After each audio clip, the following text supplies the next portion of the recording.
Hello everyone, welcome to my channel English grammar tutorial. তোমরা সবাই জানো ডাব্লিউবিপি আর কেপির জন্য যেখানে ইংরেজিতে 10 নম্বর রয়েছে তার জন্য আমি একটা ফ্রি কোর্স লঞ্চ করেছি ইউটিউবে। তার অনেকগুলো পার্ট আমি কভার করে দিয়েছি। তার মধ্যে one of the most important part হচ্ছে one word substitution. One word সাবস্টিটিউশনের মোটামুটি মোস্ট ইম্পর্টেন্ট ওয়ান ওয়ার্ড সাবস্টিটিউশনগুলো আমি তোমাদের কভার করে দিয়েছি। আজকে আমরা যে ওয়ান ওয়ার্ড সাবস্টিটিউশন মোস্ট ইম্পর্টেন্টগুলো করেছিলাম তার থেকে আমরা 20টা প্র্যাকটিস সেট বা তোমরা বলতে পারো মক টেস্ট আকারে এখানে প্র্যাকটিস করব। এই প্র্যাকটিস সেট করার ফলে তোমাদের প্রস্তুতি কেমন আছে সেটা মোটামুটি তোমরা যাচাই করে নিতে পারবে। যদি মনে হয় তোমরা বেশি পারছো না তাহলে আরও পড়তে হবে। যদি মনে হয় যে মোটামুটি তোমরা এগুলোকে পেরে যাচ্ছ তাহলে জানতে হবে যে না, তোমাদের প্রস্তুতিটা ঠিকঠাক জায়গাতে রয়েছে। তাহলে আমরা one word, idiom, phrasal verb, appropriate most important মোটামুটি কভার করেছি। এরপরে কিছুদিন আমরা এই টপিকগুলো থেকে কিছু প্র্যাকটিস সেট করে নেব যাতে আমাদের প্রস্তুতিতে এটা সুবিধা হয়। তোমরা প্রত্যেকটা কোয়েশ্চেন পজ করে উত্তর করতে পারো, তারপরে উত্তরের সাথে মিলিয়ে নিতে পারো। যদি মনে হয় ভুল হচ্ছে সেটা তুমি আমার থেকে জেনে নিতে পারো, কারণ প্রত্যেকটা উত্তর আমি এই প্র্যাকটিস সেটে যেগুলো আমি নিয়েছি প্রত্যেকটাই আমি বাংলা সহ বলে দেব। তোমরা ভিডিও পজ করে আমি উত্তর বলার আগে নিজের মতো করে উত্তর দিতে পারো, আমি বলার পরে সেটা মিলিয়ে নিতে পারো। তাহলে চলো আজকে আমরা মক টেস্ট ওয়ান ওয়ার্ড সাবস্টিটিউশনে দেখে নিই। প্রথম কোয়েশ্চেন কি বলছে, a person who has no money to pay off his debts. Debts মানে কি? ঋণ। অর্থাৎ একটা ব্যক্তি যার ঋণ শোধ করার মতো টাকা নেই। অর্থাৎ কি, সে হয়তো কোনো ব্যাংক থেকে দেখা গেল 10 লক্ষ টাকার লোন নিয়েছে, সে খরচা করে ফেলেছে, তাহলে তার কাছে তো আর টাকা নেই ওটাকে শোধ করার। তাহলে এই রকম ব্যক্তিকে আমরা এক কথায় কি বলতে পারি? ইনসলভেন্ট, পুওর, ডেস্টিটিউট বা পপার। তাহলে আমরা দেখেছিলাম যদি কেউ দেউলিয়া হয়ে যায়, মানে যে অন্যের কাছ থেকে টাকা পয়সা ধার নিয়েছে কিন্তু সেইটা শোধ করতে পারছে না, আমরা তাকে এক কথায় বলতে পারি যে সে কি? দেউলিয়া। দেউলিয়া হয়ে গেছে, তাহলে তাকে আমরা এক কথায় কি বলবো? ইনসলভেন্ট। সঠিক উত্তর কি হয়ে যাবে? ইনসলভেন্ট। প্রত্যেকটার উত্তর কিন্তু আমি এইভাবে তোমাদেরকে বলে দেব। তোমরা প্রত্যেকটা কোয়েশ্চেন যখন আমি বের করব, কোয়েশ্চেনটা যখন পড়বো, তোমরা নিজের মনে মনে উত্তর দিতে পারো বা তোমরা ভিডিওটাকে পজ করেও উত্তর দিতে পারো। ঠিক আছে, বারবার এই জিনিসটা আর বলবো না, কারণ তাহলে ক্লাসটা কিন্তু অনেক বড় হয়ে যাবে। আর 20টা প্রশ্নের জন্য নিশ্চয়ই 1 ঘন্টা ধরে ক্লাস করে কোনো লাভ নেই। Clear? Next, one who compiles a dictionary. অর্থাৎ এমনই একজন ব্যক্তি বা কোনো একজন যে কি তৈরি করে, যে ডিকশনারি তৈরি করে, তাকে আমরা কি বলবো? জিওগ্রাফার, লেক্সিকোগ্রাফার, ল্যাপিডিস্ট, লিঙ্গুইস্ট। আমরা এটা সবাই জানি, অলরেডি এই কোয়েশ্চেনটা বা এই ওয়ান ওয়ার্ড সাবস্টিটিউশনটা আমরা মোস্ট ইম্পর্টেন্টের পার্টে পড়ে এসেছি। তাহলে কি? লেক্সিকোগ্রাফার, যে ডিকশনারি কম্পাইল করে বা বানায়। Clear? Next, a foreigner who settles in a country. অর্থাৎ একটা বিদেশি যে যদি কোনো অন্য দেশে গিয়ে, ধরো তুমি যদি আমেরিকাতে চলে যাও, তুমি কি হয়ে যাবে? তুমি সেখানকার ফরেনার হয়ে গেলে, বিদেশি হয়ে গেলে। কিন্তু যদি তুমি সেখানে গিয়ে আবার সেটেল করে যাও, অর্থাৎ তুমি সেখানকার বাসিন্দা হয়ে গেলে, নাগরিকত্ব নিয়ে নিলে, তাহলে আমরা কি বলবো? Immigrant, emigrant, alien, visitor. আমি কিন্তু এই এমিগ্র্যান্ট আর ইমিগ্র্যান্ট এটাকে কিন্তু বিস্তারিত ব্যাখ্যা করেছিলাম। তোমরা যারা দেখেছো অবশ্যই উত্তর করতে পারবে, তোমরা যারা দেখোনি উত্তর করতে পারবে না। তাহলে আমাদের সঠিক উত্তর কি হয়ে যাবে? ইমিগ্র্যান্ট। অর্থাৎ কি, একটা বিদেশি সে যখন অন্য দেশে যায় সে বিদেশিই হয়ে যায়, কিন্তু সে যদি ওই দেশে সেটেল করে যায় তখন তাকে আমরা বলি immigrant. Next, doing something according to one's own free will. অর্থাৎ কেউ যদি নিজের ইচ্ছায় কোনো কিছু করে, অর্থাৎ এমনই একটা কাজ যে সে নিজের ইচ্ছাই করছে, তাকে কেউ জোর করছে না যে করতেই হবে এইরকম নয়, সে নিজের ইচ্ছাই করছে, তাহলে কি? উইলফুলি, অবলাইজলি, অবলিংলি। এটা একটু স্পেলিংটা মনে হয় ভুল হয়ে গেছে। ভলেন্টারিলি, আর একটা কি? কম্পালসারিলি। তাহলে আমরা কি জানি, যখন তোমরা বিভিন্ন ব্লাড ডোনেশন ক্যাম্প বা বিভিন্ন প্রোগ্রামে দেখো ভলেন্টিয়ারকে আমরা বাংলাতে কি বলি? স্বেচ্ছাসেবক। অর্থাৎ কি, সে নিজের স্বেচ্ছায় বা নিজের ইচ্ছায় সেবাটা দিচ্ছে। অর্থাৎ এর জন্য হয়তো তাকে কোনো পয়সা পে করা হবে না, সে নিজের ইচ্ছায় সেবাটা দিচ্ছে। তাহলে কি? ভলেন্টারিলি। নিজের ইচ্ছায় যদি কেউ কাজ করে তাকে আমরা ভলেন্টারিলি বলবো, আর অনেক সময় এটাকে ভলেন্টিয়ারও আসতে পারে, স্বেচ্ছাসেবক। ক্লিয়ার? দুটোই জেনে রাখবে। One who does not make mistake, অর্থাৎ কেউ একজন যে কখনোই ভুল করে না, যে সবসময় ঠিক করে, অর্থাৎ যে কখনোই ভুল করে না। পেসিমিস্ট, অপটিমিস্ট, ইনফেলিবল আর কি হিপোক্রেট। তাহলে আমরা কি জানি? যে কখনো ভুল করে না তাকে আমরা কি বলি? ইনফলেবল। ইনফলেবল মানে কি? যে কখনো ভুল করে না। ওয়ান হু হেটস ওম্যান, অর্থাৎ এমনই একজন আছে যে মেয়েদেরকে খুব ঘৃণা করে, মেয়েদেরকে সে ভালো করে দেখতে পারে না, তাকে আমরা কি বলি? ফিলান্থ্রপিস্ট, অ্যাস্থেটিক, মিসোগ্যামিস্ট নাকি মিসোগিনিস্ট? অলরেডি তোমরা করেছো, আশা করছি সবাই সঠিক উত্তর করেছো। Very good.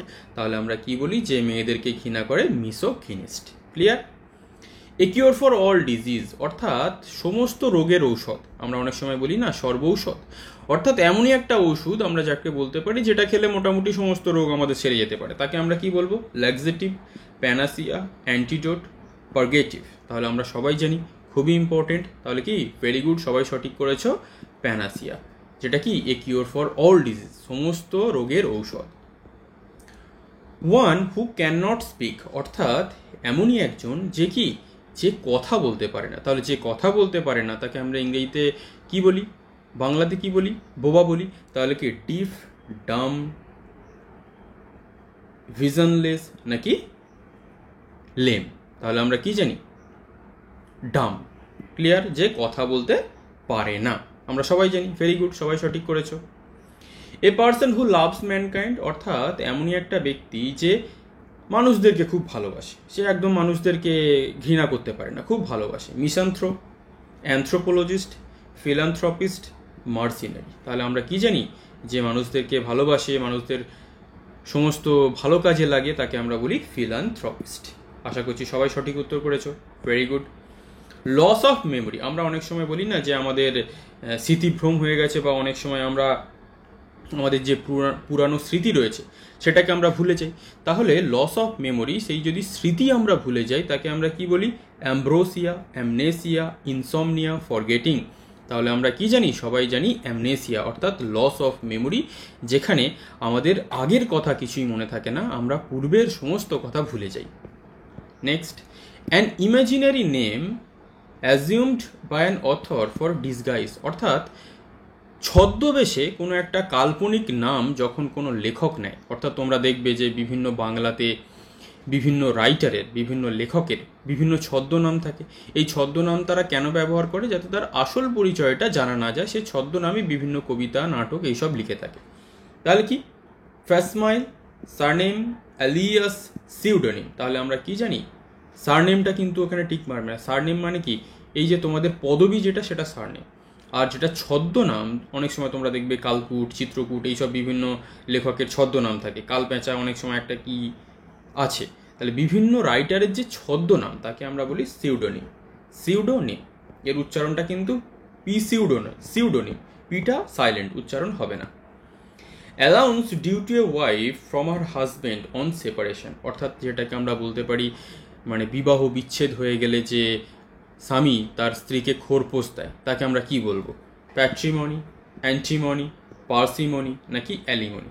অবশ্যই সঠিক করেছো, এটুকু আমি আশা রাখতেই পারি। Very good, alimony. অর্থাৎ অ্যালিমনি মানে কি? খরপোশ।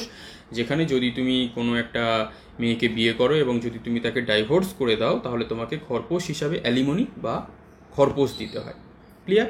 The study of ancient civilisation, অর্থাৎ পুরানো যেসব জিনিসপত্র আছে, যেগুলো এই যে আদিম যুগে যেমন মেহেরগড় সভ্যতা, হরপ্পা সভ্যতা, এইসব জিনিস নিয়ে যখন আমরা পড়াশোনা করি তাকে আমরা কি বলি? হিস্ট্রি, অ্যানথ্রোপোলজি, এনথোলজি নাকি আর্কিওলজি? তাহলে ইতিহাসে কেউ কিন্তু আবার টিক মেরে নাও। অ্যানসিয়েন্ট এখানে কি বলেছে? সিভিলাইজেশন, অর্থাৎ প্রাচীন যে সভ্যতা, প্রাচীন সভ্যতা নিয়ে যখন আমরা আলোচনা করি সেটা আমরা কিসে করি? আর্কিওলজি। তোমরা অনেক সময় দেখে থাকবে archaeological survey of India. Archaeological survey of India কি করে? বিভিন্ন জায়গায় যেগুলো অ্যানসিয়েন্ট সিভিলাইজেশনের ফলে যেসব ধ্বংসাবশেষ রয়ে গেছে সেগুলো তারা প্রিজার্ভ করে। তোমরা দেখবে বিভিন্ন অনেক জায়গায় 100 বছর, 1000 বছর আগের কিছু মসজিদ, মন্দির তারা খোদাই করে। Clear? Difficult or impossible to read, অর্থাৎ কি? যে জিনিসটা পড়াটা খুব কষ্টকর, অর্থাৎ এই ধরো এরকম আমি একটা কিছু একটা লিখেছি, তোমরা এটাকে কি পড়তে পারবে যে আমি কি লিখেছি, কিন্তু যদি তোমাকে আমি এটা লিখে দিই র্যাট, এটা লিখে দিই ক্যাট, এখানে লিখে দিই ম্যাট, তুমি কিন্তু পড়তে পারবে। আমি যদি এরকম হিজিবিজি করে দিই কি আছে বুঝতে পারবে। তাহলে যে জিনিসটা একদম পড়া যায় না হাতের লেখা, সেটাকে আমরা বলি ইললজিক্যাল, ইললেজিবল, ইনএলিজিবল, লেজিবল। তাহলে কি আমরা সেটাকে কি বলবো? ইললেজিবল। অর্থাৎ যে জিনিসটা খুবই অস্পষ্ট, আবছা, বা যেটাকে আমরা একদমই পড়তে পারি না, হিজিবিজির মতো লেখা, যেটাকে আমরা খুব একটা ভালো পড়তে পারি না। তাহলে তোমরা কিন্তু এই 20টা কোয়েশ্চেন করার পর অবশ্যই কমেন্ট করবে যে 20-র মধ্যে তোমরা কত স্কোর করলে। এটা কিন্তু আমার একটা রিকোয়েস্ট রইল। The killing of A group of people, অর্থাৎ একদল অনেক মানুষকে যদি একসাথে হত্যা করে দেওয়া হয়, সেটাকে আমরা বাংলাতে বলি গণহত্যা। সেই গণহত্যাটাকে আমরা ইংরেজিতে কি বলি? Genocide, germicide, patricide, suicide. আমরা কি বলি? আমরা সেটাকে বলি জেনোসাইড। অর্থাৎ কীরকম, ধরো তোমরা 100টা লোক মিলে একটা কোথাও মিটিং করছো, ঠিক আছে, পুলিশ গেল, সেখানে গান ফায়ার করলো, তোমরা 100 জন সেখানে মারা গেলে, তাহলে সেটাকে আমরা কি বলবো? জেনোসাইড, গণহত্যা রাষ্ট্রের দ্বারা। ওয়ান হু হেটস ম্যানকাইন্ড, যে মানুষকে ঘৃণা করে। একটু আগে আমরা দেখেছিলাম ফিলান্থ্রপিস্ট, যারা মানুষকে ভালোবাসে। এখানে আমরা কি দেখব? মানুষকে ঘৃণা করে। সেটা কি? Misanthropist, misnomer, misogynist, philanthropist. তাহলে একটু আগে আমরা ফিলান্থ্রপিস্ট দেখেছিলাম, যারা মানুষকে ভালোবাসে, তাহলে এটা নিশ্চয়ই হবে না। মিসোগিনিস্ট আমরা কি দেখেছিলাম? যারা মেয়েদেরকে ঘৃণা করে। এখানে বলেছে মানুষদেরকে ঘৃণা করে বা মানুষ বিদ্বেষী, অর্থাৎ মানুষ দেখলেই তার রাগ হয়, একে আমরা বলবো মিসানথ্রপিস্ট। ক্লিয়ার? মনে রাখতে হবে। কিন্তু আশা করব তোমরা সবাই সঠিক উত্তর করেছো। A place where money is কয়েন্ড, অর্থাৎ যেখানে টাকাকে কয়েন করা হয়, মানে ওই যে 5 টাকার কয়েন, 2 টাকার কয়েন, 1 টাকার কয়েন, যেগুলো তোমরা ব্যবহার করো, এগুলোকে কোথায় তৈরি করা হয়? মিন্ট, প্রেস, ট্রেজারি নাকি ব্যাংক? আমরা কোথায় কয়েন তৈরি করি? একদম সঠিক, সবাই সঠিক করেছো, very very good, mint. The study of birds, অর্থাৎ যেখানে আমরা পাখি নিয়ে পড়াশোনা করি বা পাখি নিয়ে গবেষণা করি, সেটাকে আমরা কি বলতে পারি? অর্নিথোলজি, ফিলোসফি, অন্টোলজি নাকি জিওলজি? তোমরা সবাই সঠিক করেছো, ভেরি গুড, অর্নিথোলজি। সেই জন্য যারা পাখিদের স্পেশালিস্ট হয় তাদেরকে আমরা কি বলি? অর্নিথোলজিস্ট। আর এখানে যেহেতু স্টাডি অফ বার্ডস বলেছে, তাই জন্য আমরা করেছি ornithology. Clear? Next, a place for keeping বিজ, অর্থাৎ যেখানে মৌমাছি রাখা হয়, সেখানে আমরা অ্যাভিয়ারি, অ্যাপিয়ারি, কেজ নাকি নেস্ট? অর্থাৎ যেখানে মৌমাছি রাখা হয়, সবাই সঠিক করেছো, দুটোই এখানে প্রশ্ন আসে। এক কোথায় পাখি রাখা হয়, আর এক কোথায় মৌমাছি রাখা হয়। তাহলে মৌমাছি যেখানে রাখা হয় সেটা হচ্ছে অ্যাপিয়ারি, আর যেখানে বার্ড বা পাখি রাখা হয় সেটা হচ্ছে অ্যাভিয়ারি। এই দুটোই ঘুরিয়ে ফিরিয়ে আসে, মনে রাখতে হবে। A long journey specially by sea, অর্থাৎ কি তোমরা সমুদ্রে করে কোথাও অনেক দূরে যাচ্ছ। অনেক সময় আমরা দেখতে পাই যারা আন্দামানে বেড়াতে যায় তারা জাহাজে করে যায়। তাহলে এই যে সমুদ্র যাত্রা অনেক দূর, তোমরা এখানে কলকাতা থেকে জাহাজে উঠলে গিয়ে নামলে সেই আন্দামানে, সেই এত দূরের যে সমুদ্র যাত্রা, সেই জার্নিটাকে আমরা ইংরেজিতে কি বলি? নিশ্চয়ই সমুদ্রযাত্রা বা ভ্রমণ বলতে পারবো না, ইংরেজিতেই বলতে হবে। ফ্লাইট, ভয়েজ, ওডিসি নাকি সাফারি? তাহলে আমরা কি বলি সমুদ্রযাত্রাকে? ভেরি গুড, সমুদ্রযাত্রাকে আমরা বলি ভয়েজ। তাহলে এটা ছিল আমাদের 20টা কি প্র্যাকটিস সেট। তোমাদের কাছে সবার কাছে আমার অনুরোধ যে এই 20-র মধ্যে তোমরা কত স্কোর করলে সেটা কিন্তু অবশ্যই কমেন্ট বক্সে আমাকে জানাবে।